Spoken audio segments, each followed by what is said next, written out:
Today, Apple launched their new update to the Mac lineup using their in-house M1 chips. This is a massive step forward for the Mac. But what in the world does this M1 chip actually do, and how does it make your computer better? Waheguru Ji Ka Khalsa, Waheguru Ji Ki Fateh. My name is Manithpal Singh. I make videos every single week to help you be more tech savvy. Today, I'll be talking about the new M1 chip that Apple announced and everything you have to know about it. So before diving into all the details, the first thing you have to know is Apple released updates for 3 new Macs today. The MacBook Air, MacBook Pro, and Mac Mini. All 3 of these Macs will be coming with the new M1 chip, but let's talk about the few other upgrades that are coming with the Macs as well. Starting with the MacBook Air, this actually comes in 3 different colors: space gray, gold, and silver. It also has 2 different price options, starting at $999 for 256 gigabytes, or the $1249 option, which includes 512 gigabytes, as well as an upgraded GPU core. The new MacBook Air, the highest model, has the same chip as the MacBook Pro. So that's one thing to note. The MacBook Air also now has Touch ID and a slightly better display compared to what it was before. It's a Retina display with better colors.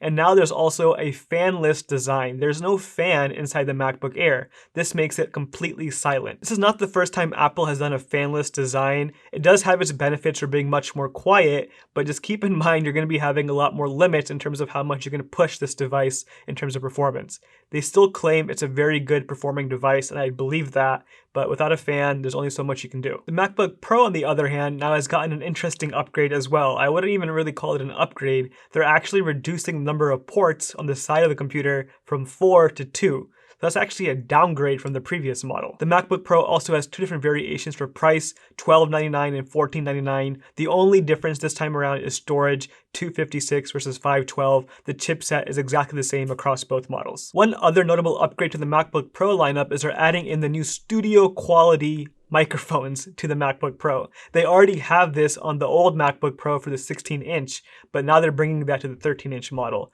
The MacBook Air that I mentioned earlier also has new microphones, but for some reason they're not studio quality microphones. On the tech specs on the website, there's a studio version for the MacBook Pro and a regular new upgraded microphone set for the MacBook Air. So expect studio quality for your MacBook Pro. From the looks of it, the MacBook Air and the MacBook Pro are more similar than ever before. There really isn't much difference. All you're getting from the upgrade to the MacBook Pro are those studio quality microphones, a slightly brighter display, that touch bar, and also a fan because the MacBook Air does not have a fan in it. Now those are all the tangible upgrades to the individual models. The new M1 chip though brings a bunch of upgrades to all of the new Macs regardless of which model you choose. So let's talk about that. Now a little background here, the new M1 chip is an in-house made chip by Apple. Previous to this, Apple was going to Intel to get all their silicon for processors. Now Apple is making all their chips in-house. This is a very, very big deal. It gives them so much more flexibility for upgrading in the future and also integrating their software and hardware more closely together. This is a very big step forward for the Mac lineup. Now it's going to take Apple 2 years to transition from Intel to the in-house silicon that they're making now, but what does this mean for us?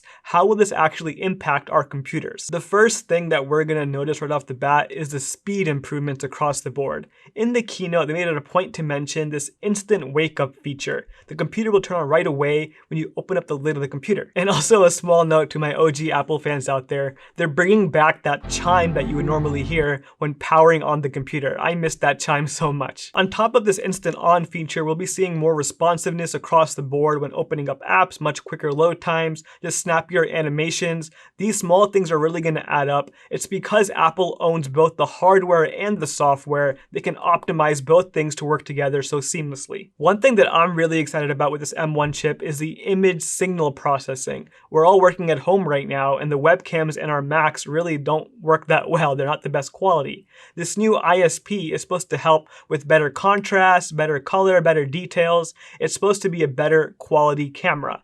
But the camera itself isn't changing. It's still a 720p camera, the same camera we've always been used to, but Apple is promising the quality of the camera will be better with the new M1 chip. Another amazing feature coming to the Mac is activation lock. Right now, if you lose your iPhone, it's basically useless until someone logs in with their iCloud account. The same thing will now be the case for your Mac.